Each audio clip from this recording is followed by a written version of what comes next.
கர்த்தருடைய பரிசுத்த நாமம் மகிமைப்படுவதாக.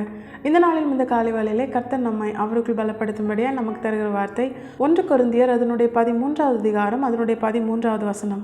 இப்பொழுது விசுவாசம், நம்பிக்கை, அன்பு இம்மூன்றும் நிலைத்திருக்கிறது, இவைகளில் அன்பே பெரியது. கர்த்தருடைய பரிசுத்த நாமம் மகிமைப்படுவதாக. இந்த வசனத்தை கொண்டுதான் தேவன் தேவஜனங்களாகிய நம்மை இன்று அவருக்குள் பலப்படுத்துகிறார். நம்முடைய வாழ்க்கையிலும் விசுவாசமுடையவர்களாய், நம்பிக்கையுடையவர்களாய் இருக்கிறோம். கர்த்தர் இந்த நாளிலே நம்மிடத்தில் கேட்கிறார், இவைகளை காட்டிலும் பெரிய அன்பு உன்னிடத்தில் இருக்கிறதா? விசுவாசம், நம்பிக்கை, அன்பு இம்மூன்றும் நிலைத்திருக்கிறது, ஆனால் இவைகளில் அன்பே பெரியது. வேதம் தெளிவாய் சொல்லுகிறது, தேவன் தன்னுடைய மார்பிலே சாய்ந்திருந்த யோவானை கொண்டு நிருபங்களிலே எழுதும் பொழுது என்ன சொல்ல வைக்கிறார் தெரியுமா? தேவன் அன்பாகவே இருக்கிறார். நம்முடைய தேவன், நம்முடைய ஆண்டவராக இயேசு கிறிஸ்து தான் அன்பு. தேவஜனங்களாகிய நாம் கர்த்தருக்காக வாழ நம்மை அர்ப்பணித்திருக்கிறோம். கர்த்தருடைய வார்த்தையினால் ஒவ்வொரு நாளும் பலப்படுத்தப்படுகிறோம். கர்த்தருடைய வார்த்தையினால் தேற்றப்பட்டு வழிநடத்தப்படுகிறோம். நமக்குள்ளே வார்த்தையை கேட்கும் பொழுது விசுவாசம் வருகிறது. அந்த விசுவாசம் நமக்குள்ளிருந்து நம்பிக்கையாய் நாம் செயல்படுகிற காரியங்களிலே வெளிப்படுகிறது. தேவனை நம்புகிறோம், விசுவாசிக்கிறோம்.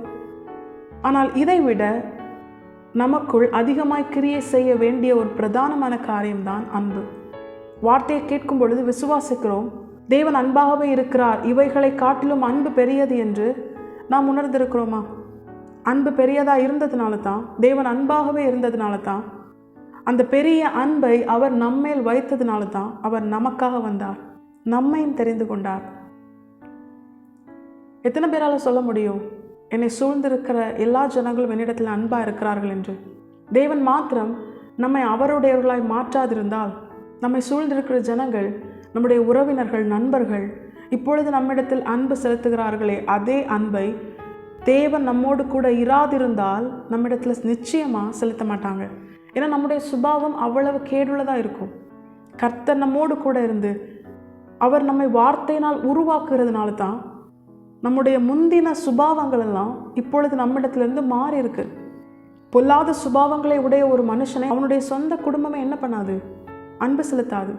அநேகர் இந்த உலகத்தில் அன்புக்காக ஏங்கி தவிக்கிறார்கள். மெய்யான அன்பு எது என்று அறியாமல், உணராமல், பொய்யான உலகத்தில் உள்ள மாயையான அன்பிற்கு பின்னாடி அவங்க என்ன பண்ணுறாங்க? அலைந்து கொண்டிருக்காங்க. ஆனால் கர்த்தர் இந்த நாளிலே அவர் தம்முடைய பெரிதான அன்பை நம்மேல் வைத்ததுனால, அவர் அன்பாகவே இருந்ததுனால, தேவன் தம்முடைய ஒரே பேரான குமாரனை தந்து அவரை விசுவாசிக்கிறவன் எவன் அவன் கெட்டு போகாமல் நித்திய ஜீவனை அடையும்படிக்கு அவரை தந்தருளி இவ்வளவாய் உலகத்தில் அன்பு கூர்ந்தார். இவ்வளவு பெரிய அன்பை நம்மேல் நம்முடைய தேவனை தவிர்த்து வரை யாராலையுமே வைக்க முடியாது. நம்முடைய தேவன் மட்டுமே நம்மேல் உண்மையான, நிலையான, நிரந்தரமான நித்திய அன்பை உடையவர். அவர் நிச்சயமாய் தேவ பிள்ளைகளாகிய நம்மை வெறுக்கவே மாட்டார்.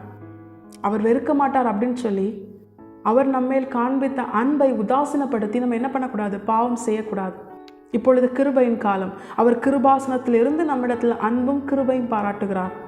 இந்த கிருபையின் காலம் ஒரு நாள் முடியும். அப்பொழுது அவர் கிருபாசனத்தில் அல்ல, நியாயாசனத்தில் இருப்பார். வெள்ளை சிங்காசனத்தில் அமர்ந்து அவர் நியாயம் தீர்க்கிறவராய், நியாயாதிபதியாய் வீற்றிருப்பார். அப்பொழுது அவர் முன்பாக கிருபையோ அன்போ அது வெளிப்படுத்தப்படாது. அப்பொழுது நியாயமும் நீதியும் மட்டும்தான் அவர் சமூகத்திலிருந்து வெளிப்படும். தேவஜனங்களாகிய நாம் அப்படிப்பட்ட ஒரு பொல்லாத பயங்கரமான நாளுக்காக தேவனால் நியமிக்கப்படவில்லை. நரகம் என்பது, நியாய தீர்ப்பு என்பது பிசாசுக்கும் அவனோடு கூட தள்ளப்பட்ட தூதர்களுக்கும் தான் நியமிக்கப்பட்டது. தேவஜனங்களாகிய நமக்கு அவருடைய சாயலால் உருவாக்கப்பட்டு அவரால் நேசிக்கப்பட்ட தேவஜனங்களாகிய நமக்கு அவர் உருவாக்கினது தான் நித்திய ஜீவன். நான் வந்து உங்களை அழைத்து செல்வேன் ஆண்டவர் சொல்றார். அந்த அளவுக்கு ஆண்டவர் நம்மை நேசிக்கிறார். தேவ பிள்ளைகளாகிய நாம் விசேஷித்தவர்கள். இதை உணர்ந்து தேவன் அன்பாகவே இருக்கிறார் என்பதை உணர்ந்து, அந்த அன்பை எல்லாவற்றை காட்டிலும் பெரியது என்பதை உணர்ந்து, நாம் நம்முடைய வாழ்க்கையில் நம்மேல் இவ்வளவு பெரிய அன்பு வைத்த தேவனை எல்லாவற்றை காட்டிலும் அதிகமாய் நேசிக்கிறவர்களாய், நம்முடைய வாழ்க்கையில் எல்லா அன்பை காட்டிலும், உலக அன்பு இவை எல்லாவற்றை காட்டிலும் அதிகமான பெரிய அன்பை நம்முடைய வாழ்க்கையில் நாம் நம்முடைய தேவன் மேல், அந்த பெரிய அன்பை நம்மேல் வைத்த நம்முடைய தேவன் மேல் வைக்கிற தேவஜனங்களாய் நம்முடைய வாழ்க்கையில் இருக்கணும். அவரிடத்தில் அன்பு செலுத்துவதுனா என்ன தெரியுமா? சும்மா அன்பா இருக்கிறேன்னு சொல்றதில்லை. வேதம் தெளிவாய் சொல்லுகிறது. யோவான் எழுதின சுவிசேஷம் அதனுடைய 14வது அதிகாரத்தில் ஆண்டவரே சொல்றாரு, ஒருவன் என்னில் அன்பா இருந்தால் என் கற்பனைகளை கைக்கொள்ள வேண்டும். அவரிடத்தில் அன்பா இருக்கிறது எப்படி வெளிப்படுத்துறது? தேவனுடைய வார்த்தைகளுக்கு கீழ்ப்படிவதுதான் தேவனிடத்தில் அன்பு கூறுவதாம். தேவன் நம்மை நேசிக்கிறார் அளவுக்கு அதிகமாய். இந்த உலகத்தில் நம்மேல் பாராட்டப்படுகிற எல்லா அன்பை விட அதிகமாய். தகப்பனும் தாயும் கைவிட்டாலும் நான் உங்களை கைவிட மாட்டேன் என்று சொன்ன அன்பு எவ்வளோ பெருசு. நாம் அவருக்கு எந்த விதத்திலும் பிரயோஜனமாக இருந்ததுனால ஆண்டவர் நம்மை நேசிக்கவில்லை. நாம் அவருக்கு எந்த விதத்திலும் பிரயோஜனமாக இல்லை என்று அறிந்தும் நம்மை நேசித்தார். நாம் பாவிகள் என்று தெரிந்தும் நமக்காக ஜீவனை தந்தார். அவருடைய அன்பை குறித்து நாம் தியானிக்க ஆரம்பித்தோமேயானால் நிச்சயமாக எந்த விதத்தில் என்ன பண்ண மாட்டோம்? பாவம் செய்ய மாட்டோம். பாவம் செய்கிறது நாம் அவருக்கு செய்கிற துரோகம். அவர் நம்மேல் வைத்த அன்பிற்கு நாம் எந்த விதத்திலும் தகுதி கிடையாது. அப்படி இருந்தும் அவர் நம்மேல் வைத்த அன்பு தான் பெரிய அன்பு. ஒருத்தங்களால் நமக்கு பிரயோஜனமே இல்லைனா அவங்களுக்காக நம்ம ஜீவனை கொடுப்போமா? நிச்சயமாக கொடுக்க மாட்டோம்.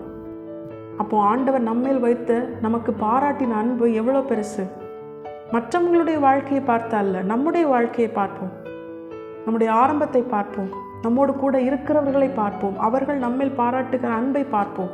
நம்மோடு கூட இருக்கிறவர்கள் நம்மேல் பாராட்டுகிற அன்பில் அநேக ஏற்றத்தாழ்வு இருக்கும். சில நேரம் அன்பாக இருப்பாங்க, சில நேரம் கண்டு கொள்ள மாட்டாங்க. அநேக வித்தியாசங்கள் இருக்கும். ஒரு மனுஷனால் இன்னொரு மனுஷனுக்கு ஏதாவது பிரயோஜனம் இருந்ததுன்னா ரொம்ப அன்பு செலுத்துவாங்க. அதே நேரம் எந்த பிரயோஜனமே இல்லைன்னா நிச்சயமாக திரும்பி கூட பார்க்க மாட்டாங்க. இதுதான் உலக அன்பு, மாயையான அன்பு, எதற்கும் பிரயோஜனம் இல்லாத அன்பு. தன் சிநேகிதனுக்காக தன் ஜீவனை கொடுக்கிற அன்பிலும் பெரிதான அன்பு உலகத்தில் இல்லை என்று வேதம் சொல்கிறது. ஆண்டவர் சொல்கிறாரு, நான் உங்களுக்காக ஜீவனை கொடுத்தேன். அவரால் மட்டும்தான் சொல்ல முடியும், நான் உன்னை உண்மையாக நேசிக்கிறேன். தேவனுடைய அன்பு ரொம்ப பெருசு. இதை நான் என்னுடைய வாழ்க்கையை பார்த்து அதை உணர்கிறேன். இதே போல் இதை கேட்கிற ஒவ்வொருவரும் தன்னுடைய வாழ்க்கையை நீங்கள் நிதானித்து பார்ப்பீர்களேயானால் சுற்றி இருக்கிற அநேகர் காண்பிக்கிற அன்பெல்லாம் ஒன்றுமே கிடையாது ஆண்டவருடைய அன்பை கம்பேர் பண்ணும்போது. அவருடைய அன்பினால் இன்றும் ஜீவனோடு வாழ்கிறோம். அவருடைய அன்பினால் எல்லாவற்றுக்கும் மேலான பெரிய ஆசீர்வாதமாகிய ரட்சிப்பை பெற்றுக்கொண்டோம். இன்னும் அவர் நம்மேல் பாராட்டின அன்பு குறையாததுனால அவர் நமக்காக ஒரு மகிமையான ஸ்தலத்தை பரலோக ராஜ்யத்திலே ஆயத்த பண்ணி கொண்டிருக்கிறார். அந்த ஸ்தலத்திற்குரியவர்களாய் நம்மையும் உருவாக்கி கொண்டிருக்கிறார்.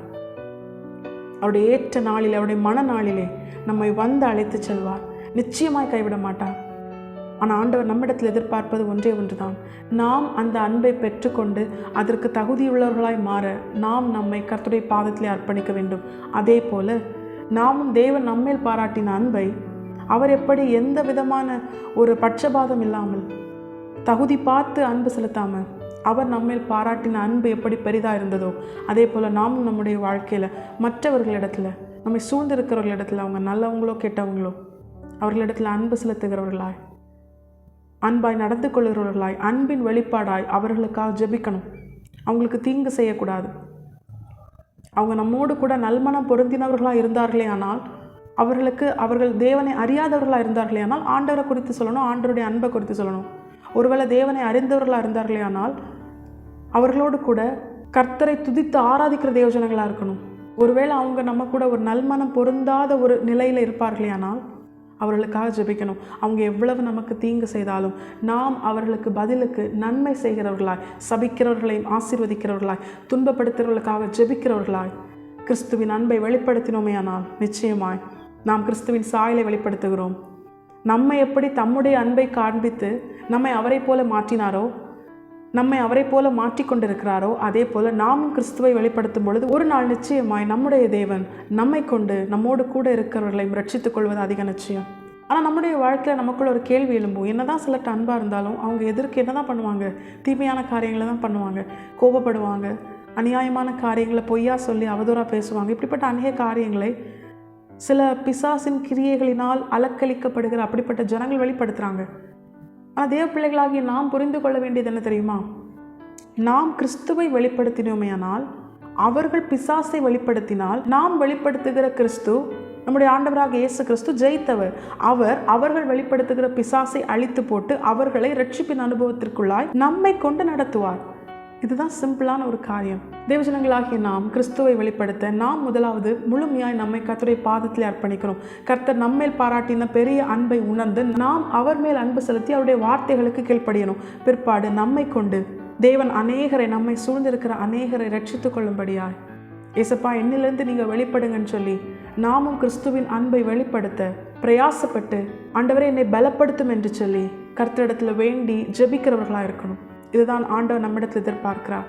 கிறிஸ்துவை பெற்றுக்கொண்ட நாம் கிறிஸ்துவை வெளிப்படுத்துவோம். தேவன் அன்பாகவே இருக்கிறார். அவர் நம்மேல் பாராட்டின பெரிய அன்பை நாம் அவர் மேல் பாராட்டுகிறவர்களா இருக்கணும். அதே நேரம் நம்மேல் பெரிய அன்பை பாராட்டின தேவன் நம்மோடு கூட இருக்கிறவர்களையும் ரட்சித்துக் கொள்ளும்படியாய் நாம் நம்முடைய ஆண்டவராக இயேசு கிறிஸ்துவை வெளிப்படுத்துகிறவர்களா இருக்கணும்.